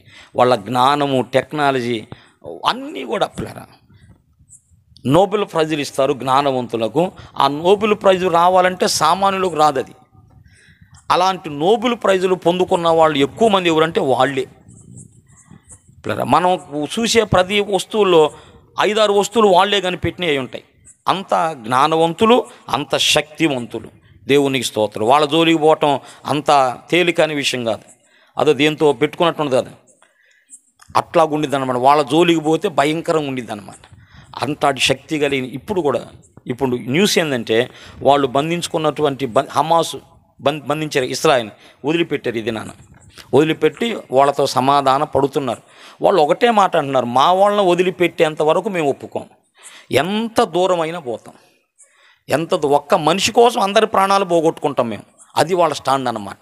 ఒక్క మనిషిని పోగొట్టుకోవటానికి వీల్లేదు. అర్థమైంది? ఎందుకు యుద్ధం ఆపుతాం, మరి వాళ్ళని పంపించండి. మా బందీలు వాళ్ళు బంధించబడ్డారు, మా వాళ్ళని పంపించండి అని ఇప్పటి వరకు జరుగుతున్న యుద్ధం అంతటి కారణం అదే. భయంకరంగా కొన్ని దేశాలతో యుద్ధం చేశారు. వాళ్ళు రాజీకి వచ్చి ఇప్పుడు వాళ్ళు పట్టుకున్న ఇశ్రాయేలులను, బందీలుగా పట్టుకున్న వాళ్ళను ఇందాక రిలీజ్ చేశారు. ఆ దేశంలో గొప్ప పండుగ వాతావరణం ఉంది అక్కడ. నేను ఇందాక చూచాను పిల్లరా. అది వాళ్ళంటే అంతగా దీవించబడినటువంటి వాళ్ళు అన్నమాట. అందరూ ఇప్పుడు ఒక గోత్రంగానే అక్కడ ఉన్నారు. అందులో ఆ 12 గోత్రాల్లో ఒక గోత్రం ఏంటంటే యోధా గోత్రం. యేసు ప్రభు ఏ గోత్రంలో పుట్టాడు? యోధా గోత్రం. ఈ యోధా గోత్రం అంతకుముందు ఎవరిదంటే దావీదు గోత్రం. అది అంటే దావీదు వంశంలోంచి రావాలి కనుక యెషయా గ్రంథం 11వ అధ్యాయం 1వ వచనం చూడండి. యెషయా గ్రంథం 11 1వ వచనం. యెషయి మొద్దు నుండి చిగురు పుట్టును, వాని వేరుల నుండి అంకురము ఎదిగి ఫలించును. అది ఎవరంటే యేసు ప్రభువు అన్నమాట. చిగురు అంటే యెషయి ముద్దు నుండి ఏం పుట్టును? చిగురు. యేసు ప్రభువుకున్న అనేకమైన నామధేయాలలో చిగురు అనేది ఒకటమ్మ. చిగురు మన ప్రభువు పేరు. ఎవరిలోంచి పుడతాడంట? యెషయి ముద్దు నుండి. అది అక్కడి నుంచి. అంటే యెషయి గోత్రం ఏ గోత్రం? యోధా గోత్రం. యెషయి కుమారుడే దావీదు వంశం నుంచి ఆయన పుడతాడు గనక యేసు ప్రభు మరొక పేరు వచ్చింది ఆయనకి.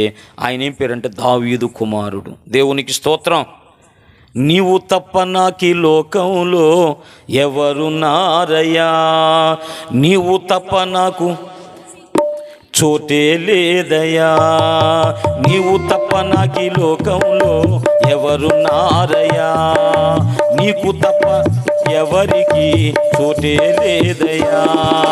దావీదు కుమారుడా నన్ను దాటిపోకయ్యా, నజరేతు వాడ నన్ను విడచిపోకయ్యా. దావీదు కుమారుడా స్తోత్రం వాడ నన్ను విడచిపోకయ్యా, నీవు తప్ప నాకి లోకంలో ఎవరున్నారయ్యా. దేవునికి మహిమగా అట్లా ఆయన జర్నీ, ఆయన ప్రయాణం అలా ప్రారంభించబడింది. చెప్పండి, ఇప్పుడు ఆయన ప్రారంభంలో ఎవరు? ఆయన దేవుడై ఉన్నాడు. దేవుని సంకల్పం నెరవేర్చబడినట్లుగా దేవుడే తనలోని ఒక భాగాన్ని, ఒక అంశను తీసి కుమారుడుగా చేశాడు. ఆయన వాక్కే యేసుప్రభు. ఎవరు చెప్పండి? దేవుని వాక్కు, అది శబ్దము, ఆ వాక్కు అన్నమాట. ఆయనే కుమారుడయ్యాడు. అందుకే ఆయనకు దేవుని వాక్యమను పేరు ఆయనకి పెట్టబడి ఉన్నది. కుమారుడు వచ్చాడు, లోకాలన్నింటినీ చేశాడు. ఈ లోకాలన్నీ దుష్టుని ద్వారా మోసగించబడినప్పుడు ఆయన మరొక పేరులోకి రావాల్సి వచ్చింది. మనుష్య కుమారుడుగా, నరుడుగా, తన దైవత్వానంతా పక్కన పెట్టి నరుడుగా రావాల్సి వచ్చింది. అప్పుడు ఆయన ఏమయ్యాడు? మనుష్య కుమారుడు అయ్యాడు. ఏ కుమారుడు అయ్యాడు? మనుష్య కుమారుడు కావాల్సి వచ్చింది. ఆ మనుష్య కుమారుడు ఎవరిలో అవుతాడు అంటే అబ్రహాము సంతానం ద్వారా రావాలి కాబట్టి, దేవుడు ప్రామిస్ చేశాడు కాబట్టి, అబ్రహాము సంతానం నుంచి రావాలి కాబట్టి ఆయన అబ్రహాము కుమారుడుగా పిలువబడ్డాడు. ఏ కుమారుడు? ఇప్పుడు చెప్పండి, ఎన్ని కుమారుడు అయ్యాడు? దేవుని కుమారుడు, తర్వాత మనుష్య కుమారుడు, తర్వాత అబ్రహాము కుమారుడు. అబ్రహాము సంతానంలోనే ఎవరి సంతానం చూస్తాడు? అబ్రహాముకి 2 కొడుకులు ఉన్నారమ్మా, ఇస్మాయేలు, ఇస్సాకు ఉన్నారు. మరి ఇస్మాయిల్ నుంచి వస్తాడా, ఇస్సాకు నుంచి వస్తాడా? ఇస్సాకు నుంచి రావాలా. ఇస్సాకు మళ్ళీ 2 కొడుకులు ఉన్నారు. ఎవరు వాళ్ళు? ఏశావు, యాకోబు. మరి ఏశావు నుంచి రావాలా, యాకోబు నుంచి రావాలా? ఆ బ్లెస్సింగ్ తార ఎవరిలోకి వచ్చింది? ఇప్పుడు అబ్రహాములో ఉన్నటువంటి ఆ వాగ్దానం ఇస్సాకులోకి వచ్చింది. ఇస్సాకు, అబ్రహాముకు 2 కొడుకులు, అయితే ఇస్మాయిలుకు రాలా. ఇస్సాకు వలన అయినదే నీ సంతానం, వాగ్దాన పుత్రుడు ఇస్సాకు. ఇస్మాయిలేమో తొందరపాటును బట్టి, భౌతికమైన ఆలోచనను బట్టి పుట్టినవాడు. ఇస్సాకేమో దేవుడు వాగ్దానం చేశాడు, మీదటికి నేను వస్తానప్పుడు నీ భార్య గర్భవతి. ఇస్సాకు వాగ్దానం అది. ఇస్సాకులో నుంచి యాకోబు వచ్చాడు, ఏశావు కూడా వచ్చాడు. కానీ దేవుడు యాకోబును ప్రేమించాడు, ఏశావును ద్వేషించాడు. ఎందుకు ద్వేషించాడు? ఎందుకు మొన్న చెప్పా, ఎందుకు ద్వేషించాడు? జ్యేష్ఠత్వాన్ని పోగొట్టుకున్నాడు, నాకు వద్దనుకున్నాడు. జ్యేష్ఠత్వాన్ని ఎందుకు పోగొట్టుకున్నాడు? అదొక సంగతి. దేవునికి స్తోత్రం. దేవుని వాక్యంలో మనం ఉండాలి. అప్పుడు అన్ని పరిశుద్ధాత్మ దేవుడు మనకు నేర్పటానికి అవకాశం ఉండిద్ది. దేవునికే మహిమ కలుగును గాక. పిల్లరా, ఇప్పుడు యాకోబు నుంచి మళ్ళా 12 మంది వచ్చారు. 12 మందిలో యూదాని ఏర్పాటు చేసుకున్నాడు, అది యూదా గోత్రాన్ని. ఈ గోత్రం నుంచి మళ్ళీ యెషయిని ఏర్పాటు చేసుకున్నాడు. యెషయికి మళ్ళీ 8 మంది, అందులోంచి దావీదుని ఏర్పాటు చేసుకున్నాడు. కాబట్టి చెప్పండి, దేవుని కుమారుడు, సెకండ్ మనుష్య కుమారుడు, థర్డ్ అబ్రహాము కుమారుడు, తర్వాత దావీదు కుమారుడు కదమ్మా. దావీదు కుమారుడు అయ్యాడు. అంతవరకు ఆగిందా? అంతవరకు రావాల్సిన రూట్ ఏర్పడింది. ఇప్పుడు పిల్లరా, మళ్ళా ఆ రక్షకుడు రావాలి. మనుషుడుగా వచ్చినప్పుడే ఈ విశ్వమంతా కూడా విమోచించబడింది. పిల్లరా, విశ్వ విమోచన ఇది యేసు ప్రభు చేసేది. ఒక లోక విమోచన మాత్రమే కాదు. ఈ మాట మనం తెలుసుకొని మనం ముందుకు పోదాం. ఎందుకైనా మంచిది. కొలస్సీలకు రాసిన పత్రిక, కొలస్సీ పత్రిక, దేవునికే మహిమ కలుగునుగాక. మొదటి అధ్యాయము 19-20 వచనాలు. ఆయన యందు సర్వ సంపూర్ణత నివసింపవలెనని శిలువ రక్తము చేత సంధి చేసి ఆయన ద్వారా సమస్తమునంటే భూలోకమందున్నవైనను. ఇప్పుడు దేవునితో సమానం భూలోకానిక పరలోకానిక? చాలా మందికి తెలియని విషయం అన్నమాట ఇది. అంటే సమాధాన పడవలసిన వాళ్ళు భూలోకములో ఉన్నారు, పరలోకంలో కూడా సమాధాన పడాలి. భూలోకమందున్నవైనను పరలోకమందున్నవైనను వాటినన్నిటినీ ఆయన ద్వారా దేవుని తనతో సమాధాన పరచుకొనవలెనని తండ్రి అభిష్టమైంది. అది తండ్రి అందరిని కూడా తనతో సమాధాన పరుచుకోవాలా. ఎవరి ద్వారా అంటే క్రీస్తు రక్తము ద్వారా, శిలువ రక్తము ద్వారా సంధి చేసుకోవాలి, సమాధాన పరుచుకోవాలి. ఇప్పుడు తండ్రితో మనం సమాధానం కలిగింది. ఎట్లా కలిగింది? రక్తమును బట్టి, యేసు ప్రభువును బట్టి ఇప్పుడు తండ్రితో మనం సమాధానం కలిగి ఉన్న వాళ్ళము. అదో సమాధాన సువార్తను ప్రకటిస్తున్న వాళ్ళం. మనం సమాధాన పడ్డాం. ఇంకా సమాధాన పడినవాళ్ళు చాలా మంది ఉన్నారు. కాబట్టి ఇప్పుడు మనం ఏ పని చేస్తున్నాం? వాళ్ళను కూడా దేవునితో సమాధాన పడండి, సమాధాన పడకపోతే ఘోరమైన ప్రమాదం ఉంది అని చెప్పి. సువార్త అంటే అదేనమాట. అమ్మా, దేవునికి నీకు మధ్యలో ఒక వైరం ఉంది, దయతో సమాధానపడు. లేకపోతే భవిష్యత్తులో చాలా దెబ్బతింటావు అని చెప్పేదే సమాధాన సువార్త. కాబట్టి ఆయన మనుషుడుగా వచ్చి విమోచన యజ్ఞము జరిగించాలి అంటే మరి ఆయన ఎట్లా రావాలి? భూమిలోకి రావాలి. మరి ఆయన పరిశుద్ధుడైన దేవుడు. మానవులందరూ కూడా పిల్లరా మరి ఆదామును బట్టి పాపులయ్యారు. ఏ భేదము లేదు, అందరూ పాపులయ్యారు. మరి ఆ పరిశుద్ధుడు ఈ లోకానికి వచ్చి తన ప్రాణము పెట్టాలి అంటే దేవుడు మరి ఈ లోకానికి రావాలి. ఎలా రావాలి అనుకున్నాడు పిల్లరా? ఎలా రావాలంటే ఒక కన్యక ద్వారా ఈ లోకానికి రావాలనుకున్నాడు. మానవులు పుట్టే ఆ విధంగా కాకుండా, సహజంగా మానవులు జన్మించే ఆ రూట్లో కాకుండా, అర్థమైందా? ఆయన ప్రత్యేకంగా రావాలి అనుకున్నాడు. నేను ఈ లోకానికి రావాలంటే మా అమ్మా నాన్న కారకులయ్యారు, మీరు ఈ లోకానికి రావాలంటే మీ అమ్మా నాన్న కారకులయ్యారు. కానీ యేసు ప్రభు ఆయన రావటానికి మరి అమ్మ కారణం కాదు, నాన్న కారణం కాదు, దేవుడు కారణం. అయితే ఒక సాధనం ఉండాలి కనుక, ఆయన ఈ లోకానికి రావడం కొరకు ఒక కన్యకను ఆయన ఏర్పాటు చేసుకున్నాడు. ఆయన పరిశుద్ధంగా ఈ లోకానికి రావాలి.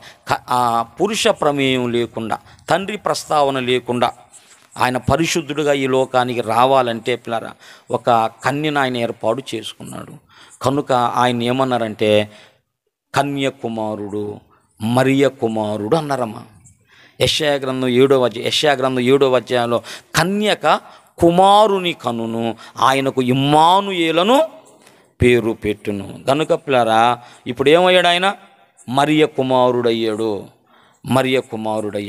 మళ్ళా గోత్రమే గోత్రం, యేషోబు గోత్రంలో పుట్టాలి కదా. మరి యేషోబు కదా కారకుడు, కాబట్టి ఆ గోత్రంలో పుట్టాలి. ఇక్కడ ధర్మ సందేహం ఉంది, అది ఎప్పుడన్నా మీకు చెప్తాను. దేవునికి స్తోత్రం. ఇంతకు పిల్లరా సంఖ్యాకాండము చివరిలో పిల్లరా సెలోపేహతు అని ఒక ఆయన ఉంటాడు. ఆయనకు 5 కూతుళ్ళయ్యా. ఏం పేరు? సెలోఫేహాతు. ఆయనకు 5 కూతుళ్ళు ఉంటారు. అయితే వాళ్ళు అడుగుతారు మోషేని, మరి మేము ఆడవాళ్ళమైనందువల్ల మాకు మా తండ్రి ఆస్తులు ఏ భాగం రాదా? మా తండ్రి చనిపోయాడు, మరి మాకు కూడా స్వాస్థ్యం ఇవ్వండి అని మోషేని అడిగినప్పుడు పిల్లరా అప్పుడు ఆ చదువు మీకు ఐడియా ఉండే చదవండి.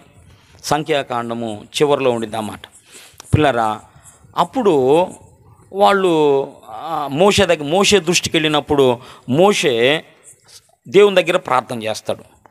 ఇప్పుడు ఇటీవల కోర్టు ఒక హక్కు రిలీజ్ చేసింది. ఏందో చెబుతారా? తండ్రి ఆస్తిలో కుమార్తెకు కూడా భాగం ఇవ్వాలి. తండ్రి ఆస్తిలో కేవలం కుమారులకి ఇవ్వటం అది అన్యాయం. తల్లిదండ్రుల ఆస్తిలో కుమార్తెలు కూడా భాగం ఇవ్వాలని ఇటీవల కోర్టు ఒక చట్టాన్ని తెచ్చిందమ్మా. స్తోత్రం చెప్పరే. అర్థమైందా? కొడుకులే కాదు కూతుళ్ళు కూడా అడగొచ్చు అన్నమాట. మాకు కూడా మా నాన్న ఆస్తులు హక్కు ఉంది అన్న, జాగ్రత్త, రేపు వచ్చింది, నాకు కూడా ఉంది, కోర్టు చెప్పింది, కొడుక్కి రాత్రి కుదరదు, కూతురు కూడా హక్కు ఉందంట. ఇది ఎక్కడుందంటే సంఖ్యాకాండంలో ఉందన్నమాట. సెలోఫేహాతు కుమార్తెలు వచ్చిందా? చదువు. యెహోవా సెలోఫేహాతు కుమార్తెలను గూర్చి సెలవిచ్చిన మాట ఏదనగా వారు తమకిష్టులైన వారిని పెళ్లి చేసుకొనవచ్చును, కానీ వారు తమ తండ్రి గోత్ర వంశములోనే, అదమ్మా సంగతి, గోత్రం దాటి చేసుకోకూడదు. ఏ గోత్రపోళ్ళు ఆ గోత్రంలో చేసుకోవాలా. లేవీ గోత్రికులు లేవీల అమ్మాయిని చేసుకోవాలా. యూదా గోత్రికులు కులం కాదమ్మ, ఇదో ఇశ్రాయేలు గోత్రాలు ఉంటాయి. అర్థమైందా? ఇట్లా చేసుకోవాలి. యూదా గోత్రం వాళ్ళు యూదా గోత్ర అమ్మాయిని చేసుకోవాలి. కాబట్టి అప్పుడు యేషోబు ఆయన మరియమ్మను చేసుకున్నాడు. ఈయన ఏ గోత్రం సంబంధించిన ఆయన? యేషోబు దావీదు వంశములోను గోత్రములోను పుట్టినవాడు గనుక. లోకాసు వార్త 2వ అధ్యాయం చూస్తారు మీరు. దేవునికి స్తోత్రం కలుగును. యేషోబు ఏ గోత్రానికి సంబంధించిన వాడు అని మనం ఆలోచన చేస్తే 2, 3 అమ్మా.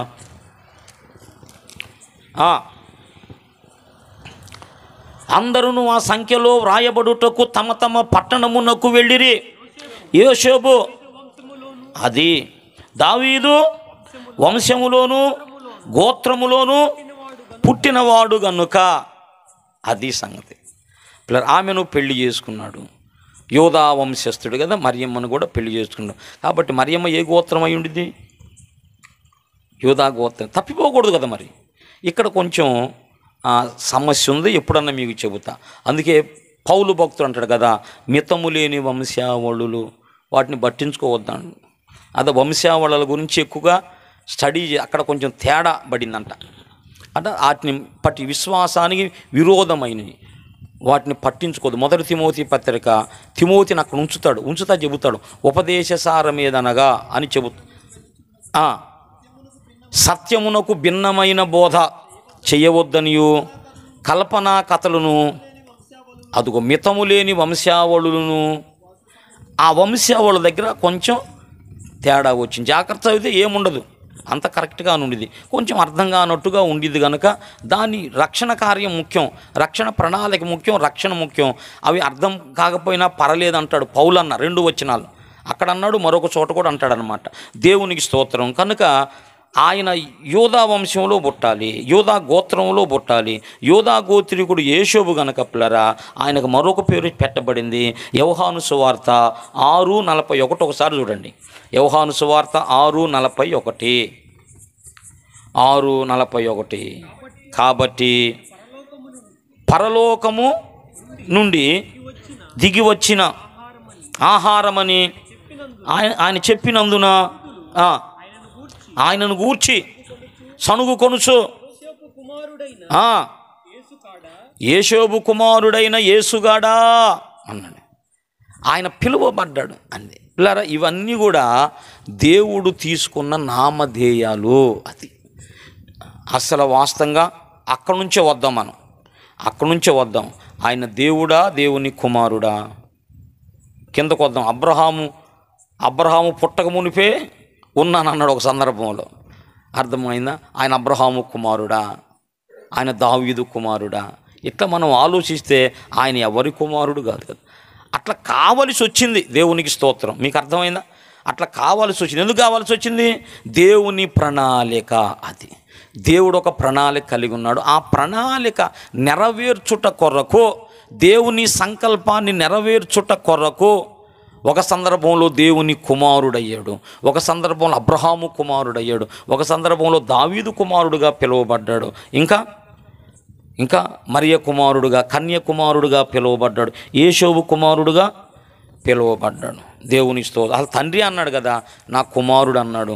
యేసు ప్రభువు కూడా నేను దేవుని కుమారుని అన్నాడు. యేసయ్య కూడా నువ్వు దేవుని కుమారుని యందు విశ్వాసం ఉంచుచున్నావా అంటాడు. ఆయన కూడా చెప్పు, నేను దేవుని కుమారుడను అన్నాడు. తండ్రి ఏమన్నాడు? ఈయన నా ప్రియ కుమారుడు అన్నాడు. దేవుని స్తోత్రం. పిల్లరా, ఈ కుమారుడు అనే విషయాన్ని బాగా మనం అర్థం చేసుకోవాలా. ఆయన కుమారుడే, కానీ దేవుని ప్రణాళిక నెరవేర్చే విషయంలో ఇన్ని రీతులుగా పిల్లరా, ఒక సందర్భంలో దేవుని కుమారుడయ్యాడు, విశ్వమంతటి కూడా కారకుడయ్యాడు. విశ్వమంతటికి ఆయన కారకుడయ్యాడు కదా, దేవుని కుమారుడు. తర్వాత 2 పాత్రలు ఉన్నాయి. మళ్ళా దేవకుమారులు అంటే దూతలను కూడా ఆ మాట అన్నాడు. ఆయన కూడా దూతల్లాగా మారాడు, ఆయన ఒక దూత అయ్యాడు. దూత అనే పేరు యేసు ప్రభు కూడా పెట్టబడింది. ఆయన మనుష్య కుమారుడయ్యాడు. మనుష్య కుమారుడుగా కాటం కోసం మనుష్య కుమారుడుగా వచ్చి, పిల్లరా ఎందుకు కావాలి? అసలు ఎందుకు కావాలంటే దేవుడుగా ఉంటే మరణించలేడు. దేవుడు మరణించడు. దేవుడు ఎవరు అంటే మొదటి తిమోతి పత్రిక 1వ అధ్యాయము 16-17 వచనాలు చూడండి. సకల యుగములలో రాజయ్యుండి అక్షయుడు. అది అక్షయుడు అంటే నశించని వాడు. దేవుడు నశించడు. క్షయత అంటే నశించుట, అక్షయత అంటే నశించకుండుట. ఆయన అక్షయుడు అంటే నశించుడు, మరణం లేదు, అమరుడు. కదా, అమరుడు. రమేష్ గారి పాట, అమరుడవు నీవు నా యేసయ్యా, ఆది అంతము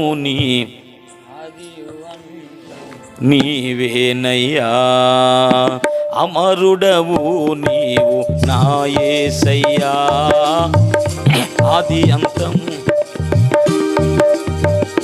ఆదిలోనున్న నీ వాక్యము ఆదరించెను శ్రమ కొలిమిలో, ఆదిలోనున్న నీ వాక్యము ఆదరించెను శ్రమ కొలిమిలో, సాగిపోదును సియోను మార్గములో, స్తోత్ర గీతము ఆలపింతును నీ దివ్య సన్నిధిలో. అమరుడవు నీవు నా యేసయ్యా, ఆదివంతము నీవేనయ్యా. అమరుడవు నీవు నా యేసయ్యా, ఆదివంతము నీవేనయ్యా. అమరుడు అమరుడు అంటే, అమరుడు అంటే మరణము లేనివాడు అని అర్థం. ఆ మాటకు అర్థం అమరుడు అంటే మరణం లేనివాడు. అది మరణం లేనివాడు దేవుడు. మరి మరణించాలి, మానవులు రక్షణ పొందాలి అంటే మరి మరణించాలి. ఆయన మరణం ద్వారానే మనుషులు రక్షణ పొందుతారు. ఆయన మరణిస్తే తప్ప, అది ఆయన ప్రాణం ఇస్తే తప్ప నువ్వు నరకం తప్పించబడవు. అర్థమైందా? మనమందరం పాపాన్ని బట్టి ఎక్కడికి వెళ్ళాల్సి వచ్చింది? నరకానికి వెళ్ళాల్సి వచ్చింది. ఆ నరకంలోంచి నువ్వు మళ్ళీ బయటికి రావాలంటే ఒక వ్యక్తి వచ్చి ప్రాణం పెట్టాలి. కనుక ఆయన దేవునిగా ఉంటే ఆయన ప్రాణం పెట్టలేడు. కనుక ఆయన మనుషుడు కావాలి, మనుషుడు అవ్వాలి, మానవుడు అవ్వాలంటే మానవుల్లో పుట్టాలి.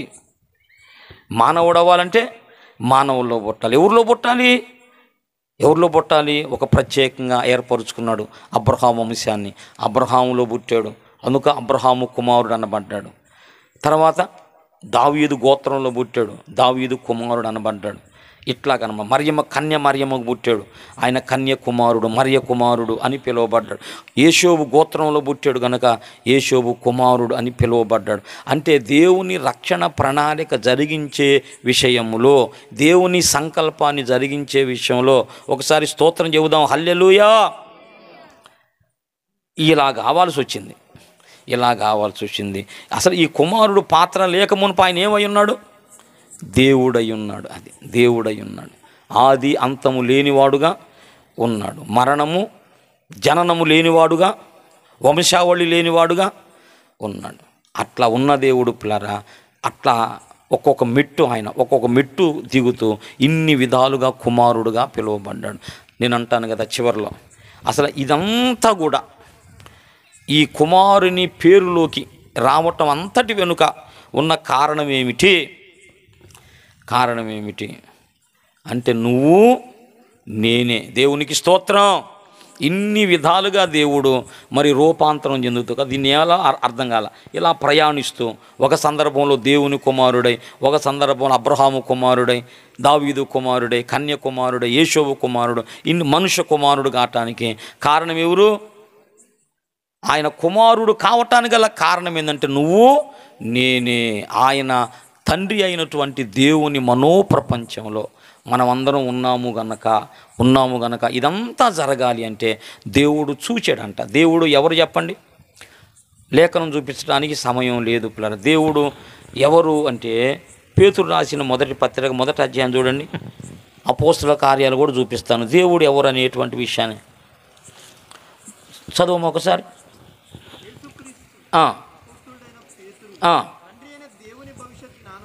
తండ్రి అయిన దేవుని భవిష్యత్తు జ్ఞానమును బట్టి. ఏ జ్ఞానం అంటది?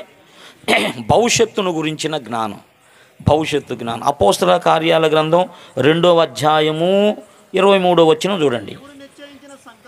దేవుడు నిశ్చయించిన సంకల్పమును ఆయన భవిష్యత్తు జ్ఞానమును అనుసరించి. ఎవరంటయ్యా? భవిష్యత్తు జ్ఞానమును అనుసరించి. భవిష్యత్తు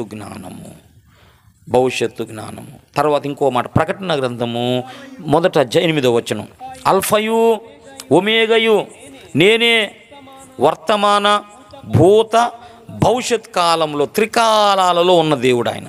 అంటే గత కాలంలో ఉన్నాడు, ప్రజెంట్లో ఉన్నాడు, భవిష్యత్తులో కూడా ఉన్నాడు. అంటే దేవుడు ఉన్నాడు కదా, ఆయన ఉన్నాడు. ఆయన సృష్టిని చేయాలనుకున్నాడు. కొంతమంది కుమారులు కావాలనుకున్నాడు. ఈ కుమారులు కావాలనుకునే విషయంలో మరి తలెత్తే విషయాలన్నీ కూడా ఆయన ముందుగా చూశాడు. దేన్ని బట్టి? తన భవిష్యత్తు జ్ఞానమును బట్టి. మనకు తెలియదు రేపేం జరగబోతుందో మనకు తెలియదు, కానీ దేవునికైతే తెలుసు. చూశాడు పిల్లరా, మనం ఉన్నాం, ఆయన హృదయంలో మనం ఉన్నాం. అయితే ఆయన అనుకున్నటువంటి గోలు రీచ్ అవ్వాలంటే, ఆయన అనుకున్న సంకల్పం నెరవేర్చబడాలంటే ఏమనుకున్నాడు? అమ్మ అర్థమవుతుందా? ఒకసారి స్తోత్రం చెబుదాం. ఏమనుకున్నాడంటే ఎఫెసీ పత్రిక 2వ అధ్యాయంలో 1వ అధ్యాయం రండి, దేవుడు ప్రణాళిక ఏందో అక్కడ చెబుతాడు పిల్లరా. ఎఫెసీ పత్రిక 1వ అధ్యాయము 4వ వచనమమ్మా, 3 నుంచి అమ్మా. మన ప్రభు అయిన యేసు క్రీస్తు యొక్క క్రీస్తునందు పరలోక విషయములో ఆత్మ సంబంధమైన ప్రతి ఆశీర్వాదం మనకు అనుగ్రహించెను. ఎట్లనగా తన ప్రియుని యందు తాను ఉచితముగా మనకు అనుగ్రహించిన తన కృపా మహిమకు కీర్తి కలుగునట్లు తన చిత్త ప్రకారమైన దయా సంకల్పము చొప్పున యేసుక్రీస్తు ద్వారా మనలను కుమారులుగా స్వీకరించుటకై అన్నాడు. అది దేవుడున్నాడు. దేవుని ఆలోచన ప్రపంచంలో ఈ సృష్టి అంతా ఉంది. ఇలా చేయాలి. ఎందుకు చేయాలి తండ్రి? నాకు కొందరు పిల్లలు కావాలి, ఆ పిల్లలందరూ కూడా నా కుమారుని వలె ఉండాలి, నా రాజ్యంలో ఉండాలి, ఇలాగనుకున్నాడు. దేవుని అనాది సంకల్పం.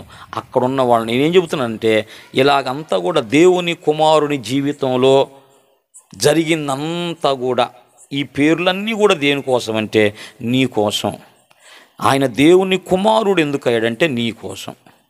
మనుష్య కుమారుడు ఎందుకు అయ్యాడంటే నీ కోసం. అబ్రహాము కుమారుడు ఎందుకు అయ్యాడంటే నీ కోసం. దావీదు కుమారుడు ఎందుకు అయ్యాడంటే నీ కోసం. అర్థమైందా? కన్య కొడుకు ఎందుకు అయ్యాడు? కన్యకి ఎందుకు పుట్టారంటే పవిత్రంగా రావాలి, మరి పరిశుద్ధుడు కావాలి. ఆయన పుట్టబో శిశువు పరిశుద్ధుడు అంటాడు దూత. కాబట్టి ఆమె కుమారుడు కావాల్సి వచ్చింది. యేషోవు కుమారుడు కావాల్సి వచ్చింది. ఈ పాత్రలన్నీ కూడా పిల్లరా, దీన్ని ఏమంటామో నాకు తెలీదు. కొంతమంది దీన్ని అవమానంగా మాట్లాడారు. అంటే ఇలా పాత్రలు మార్చుకున్నాడా? మార్చుకోవటం కాదు, నీకోసం ఇదంతా. ఇది ప్రయాణం అంటున్నాను. నువ్వు పాత్ర అనుకో, మరొకటి అనుకో, ఇది నీకోసం నా కోసం మరి దేవుని కుమారుడు చేసినటువంటి ప్రయాణం. అది దేవుని కుమారుడు ఇలాగవ్వాల్సి వచ్చింది. అది ఇలాగవ్వాల్సి వచ్చింది. అసలు దేవుడు కుమారుడు ఎందుకు అయ్యాడు అంటే దేవుని ప్రణాళిక నెరవేర్చడానికి. దేవుని ప్రణాళిక ఏమిటి? దేవుని ప్రణాళిక ఏమిటి? ఆయన కొంతమంది కొడుకులు కావాలి, తన ప్రేమను వ్యక్తం చేసుకోవటానికి. ఇదంతా కూడా మనకు అర్థం కానటువంటి విషయాలు. కాబట్టి నీ కోసం నా కోసం ఇంత పెద్ద త్యాగాన్ని యేసు ప్రభు చేశాడు. ఇదంతా ఎవరి కోసం? నీ కోసం. నాకు ఇది అర్థమై చాలు. ఇంత గొప్ప ప్రణాళిక నీ పట్ల కలిగి ఉన్న దేవుడు నిన్ను విడిచిపెడతాడా? ఇంత గొప్ప ప్లాను నీ పట్ల కలిగి ఉన్నాడు. నీ పట్ల ఉన్న ప్లాను ఎప్పుడుది? ఇప్పుడుది కాదు, అది విశ్వం చేయక మునిపే ఉన్నటువంటి ప్రణాళిక. కాబట్టి నీ పట్ల నా పట్ల ఎంత ప్రేమ కలిగి ఉన్నాడో మనం ఆలోచించాలి. ఆ ప్రేమను బట్టే పిల్లరా ఇన్ని విధాలైన పేరుల్లోకి ఆయన రావాల్సి వచ్చింది. లేకపోతే ఎందుకు వస్తాడు? దేవుని కుమారుడుగానే ఉంటాడు, పరలోకంలో ఉంటాడు, నిత్య సంతోషంలో ఉంటాడు. ఆయన ఇన్ని పేరుల్లోకి ఎందుకు రావాల్సి వచ్చిందంటే నీ కోసం నా కోసము, నిన్ను రక్షించి నిన్ను తన రూపంలోకి మార్చుకొని నిన్ను తన రాజ్యంలోకి తీసుకువెళ్ళడానికి. అదంతా దేవుని పిల్లరా. పెద్దలు ఎవరు అన్నారు? దీన్ని అంతటిని కూడా జగన్నాటకం అన్నారంట. ఏదంట? దేవుడు జరిగిస్తున్నటువంటి ఒక పెద్ద, అట్లా అనకూడదు, మన సంకల్పం. ఈ మాట పాటలో కూడా రాశాను నేను. పాట జగమంతా నాటక రంగం సూత్రధారివి నువ్వయ్యా అని. పిల్లరా, అలా దేవుడు జరిగిస్తూ అందులో నువ్వు ఒక భాగాన్ని, నేను ఒక భాగాన్ని. ఇదంతా నీకు అర్థమైనప్పుడు నీకు అర్థం అవ్వాల్సింది ఏంటంటే నన్ను దేవుడు ఇంతగా ప్రేమిస్తున్నాడా. ఇదంతా నీకు అర్థమైనప్పుడు దేవుని కుమారునిలో, దేవునిలో జరిగిన మార్పులన్నిటికి కూడా కారణం ఏంటంటే ఈ పేర్లన్నింటిలో కూడా రావాలి అంటే కారణం ఏంది చెప్పండి? వచ్చాడు అంటే నీ కోసం. ఎందుకు వచ్చాడు? నీ కోసం. ఎందుకంటే దేవుని ప్రేమ అంతే, ఇంకేముంది. యోహాను సువార్త 3:16 ప్రేమే, అది ప్రేమ. యేసు ప్రభు జీవితంలో ఏదైతే జరిగిందో అదంతా నీ కోసమే జరిగింది. నీ కోసం ఎందుకు జరిగిందంటే దేవుని ప్రేమను బట్టి జరిగింది. హల్లెలూయా. అది యేసు ప్రభు జీవితంలో ఏదైతే జరిగిందో అదంతా నీ కోసమే జరిగింది. నీ కోసం ఎందుకు జరిగిందంటే నీ మీద దేవునికున్న ప్రేమను బట్టి జరిగింది. కనుక దేవుని ప్రేమను మనం అర్థం చేసుకుందాం. ఎంతో ప్రేమించాడు, ప్రాణం ఇచ్చినంతగా ప్రేమించాడు. మన ప్రేమను దేవునికి వ్యక్తం చేసుకుందాం. అంతగా ప్రేమించే దేవుడు వదిలిపెడతాడా? విడిచిపెడతాడా? మర్చిపోతాడా? మర్చిపోడు. నువ్వు కూడా మర్చిపోకూడదు, నువ్వు కూడా విడిచిపెట్టకూడదు. దేవుని ప్రేమను అదే మనం అర్థం చేసుకున్న వాళ్ళమై క్రీస్తు ప్రేమ మమ్ములను బలవంతం చేస్తుంది అన్నాడు పౌలన్న. దేవుని ప్రేమ అర్థం చేసుకున్న వాళ్ళమై దేవునిలో కొనసాగుదాం. దేవుడి మాటలు మనందరి కోసం దీవించునుగాక. కుమారుని గురించిన ప్రత్యక్షత మన హృదయంలో స్థిరపడునుగాక.